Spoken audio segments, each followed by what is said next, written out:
Hello everyone, welcome back to our channel BPSC तक में आप सभी का स्वागत है। तो आई होप आप लोग अपनी तैयारी में लगे हैं। बीपीएससी टीआरई 4 बहुत जल्द आने वाला है और 9 मार्च को हम लोगों का जब ज्वाइनिंग लेटर मिल जाएगा तो आप लोगों के लिए भी आगे का रास्ता क्लियर हो जाएगा और वैकेंसी बहुत जल्द आ जाएगी नोटिफिकेशन। तो आप लोग अपना तैयारी लगातार करते रहिए और फॉर्म आने से पहले आप एक बार अपना सिलेबस कंप्लीट कर लीजिए ताकि बाद में आपको सिर्फ रिवीजन करना पड़े। तो आइए आज देखेंगे पिछड़े वर्गों के संबंध में विशेष प्रावधान, और ये पॉलिटिकल साइंस का महत्वपूर्ण चैप्टर है। यहाँ से बीपीएससी टीआरई 3 में प्रश्न पूछे गए थे, तो आप लोग भी इसे ध्यान से पढ़िएगा। अगर आप मेरे चैनल पर नए हैं तो प्लीज़ चैनल को सब्सक्राइब कर लीजिए। वीडियो पसंद आए तो लाइक कीजिए, कमेंट कीजिए और अपने दोस्तों के साथ शेयर भी कीजिए और अपने तैयारी को लगातार बनाए रखिए। देखते हैं भारतीय संविधान में किन वर्गों के संबंध में विशेष प्रावधान किया गया है। तो अनुसूचित जाति एवं जनजाति, अल्पसंख्यक, पिछड़े वर्ग तथा आंग्ल भारतीय समुदाय। तो अभी आंग्ल भारतीय समुदाय का तो हटा दिया गया है संविधान से। आगे देखते हैं कि कौन व्यक्ति अनुसूचित जाति या जनजाति के सदस्य हैं। इसका निर्धारण करने का अधिकार किसको है। तो राष्ट्रपति एवं राज्यपाल को है। किसको अधिकार है कि यह जाति अनुसूचित है, जाति है या जनजाति है, तो इसका निर्धारण करने का अधिकार किसको है। तो राष्ट्रपति एवं राज्यपाल को है। आगे देखते हैं कि भारतीय संविधान के किस अनुच्छेद के अंतर्गत अनुसूचित जाति एवं जनजाति के सदस्यों को लोकसभा में आरक्षण प्रदान किया गया है। तो अनुच्छेद 330 में। किस में दिया गया है। तो अनुच्छेद 330 में दिया गया है।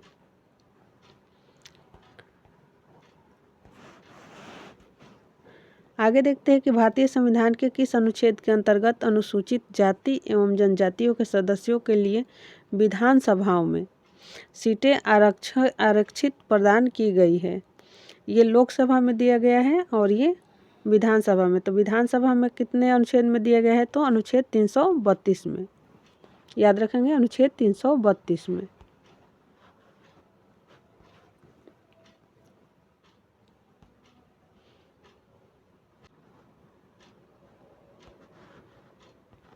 आगे देखते हैं कि वर्तमान समय में लोकसभा सीटों में से कितनी सीटें अनुसूचित जाति के लिए आरक्षित है। तो 84 सीटें हैं। कितनी सीटें हैं। तो 84 सीटें हैं।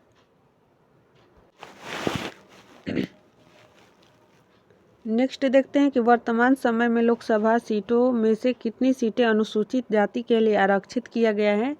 तो 84 सीटें, 84 सीटें अनुसूचित जाति के लिए लोकसभा में आरक्षित किया गया है। आगे देखते हैं कि वर्तमान समय में लोकसभा की सीटों में से कितनी सीटें अनुसूचित जनजाति के लिए। यहाँ पे कन्फ्यूजन हो जाता है, तो अनुसूचित जाति एवं जनजाति को ध्यान से, जब एग्जाम में यहाँ से ऐसे क्वेश्चन आते हैं तो उसे ध्यान से देखा जाता है। तो अनुसूचित जनजाति के लिए कितनी आरक्षित है। तो 47 सीटें आरक्षित है। और यही दोनों जोड़ के पूछ दिया था इस बार बीपीएससी टीआरई 3 में कि कितने सीटें आरक्षित होता है।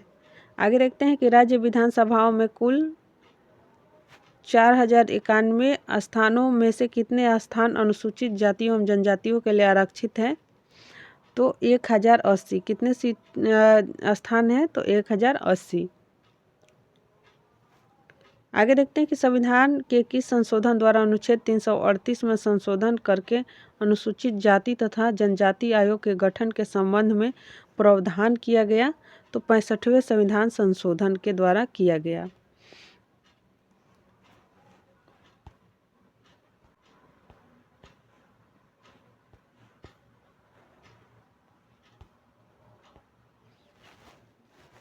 नेक्स्ट देखते हैं कि संविधान के किस संशोधन द्वारा अनुसूचित जनजातियों के लिए एक पृथक राष्ट्रीय आयोग गठन करने का प्रावधान किया गया।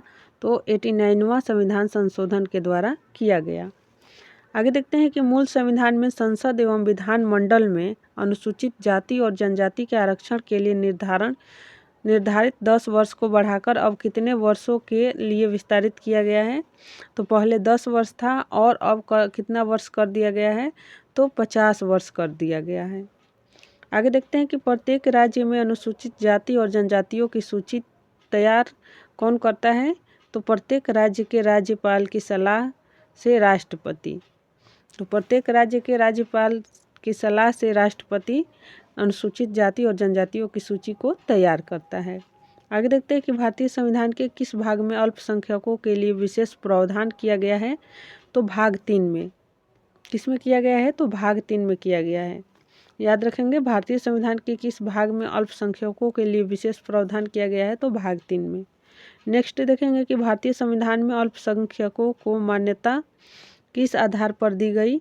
तो कुल जनसंख्या के साथ उस वर्ग की जनसंख्या के अनुपात पर दिया गया।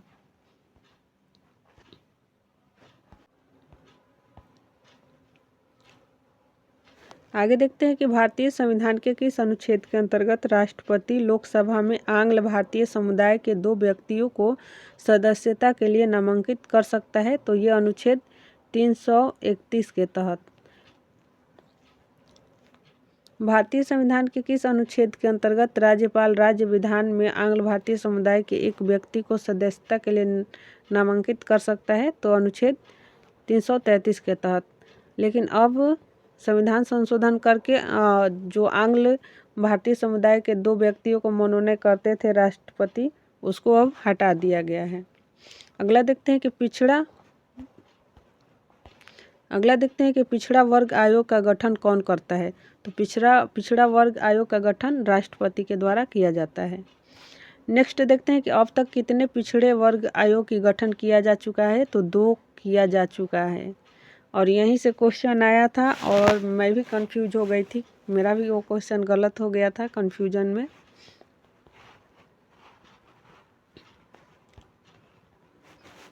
तो प्रथम पिछड़ा वर्ग आयोग का अध्यक्ष कौन थे। तो काका कालेकर थे। और द्वितीय पिछड़ा वर्ग आयोग का गठन कब किया गया था। तो 20 सितंबर 1978 को किया गया था। और यहीं पे मैं कंफ्यूज हो गई थी। पूछा था प्रश्न कि प्रथम पिछड़ा वर्ग आयोग के अध्यक्ष कौन थे। तो 2 आयोग था, ये तो हमें पता था, लेकिन काका कालेकर पहले थे कि बाद में, ये मुझे नहीं समझ में आया था, इसलिए मेरा पॉलिटी का वो क्वेश्चन गलत हो गया था। मैं लगा दूंगी, देख लीजिएगा आप। तो द्वितीय पिछड़ा वर्ग आयोग के अध्यक्ष कौन थे। तो बीपी मंडल। तो ये दोनों ऑप्शन में दोनों दे दिया था और एक से अधिक भी दे दिया था और इनमें से कोई भी नहीं। तो मैं एक से अधिक तो नहीं लगाई, क्योंकि मैं एक से अधिक लगा दी थी कि बीपी मंडल भी है और काका कालेकर भी है। लेकिन मुझे ध्यान नहीं आया कि प्रथम पिछड़ा वर्ग आयोग मतलब कब आया था। तो 2 आयोग था और ये 27% आरक्षण का दावा करते हैं।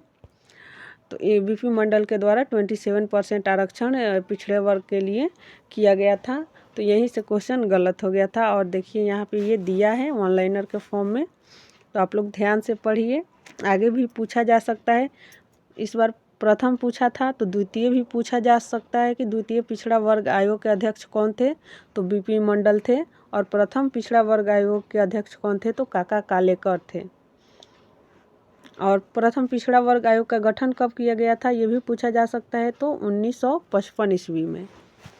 और द्वितीय का कब किया गया था। तो 20 सितंबर 1978 को किया गया था। तो आप लोग मेरे तरह कंफ्यूज मत होइएगा और सही से वहाँ पे क्वेश्चन पढ़ के लगाइएगा। 4-5 क्वेश्चन माइनरी मिस्टेक से गलती हो जाता है, जैसे मेरा भी हुआ था, इस बार भी हुआ था। नहीं तो मेरा टीजीटी में 83 था, वो 87 तक चला जाता।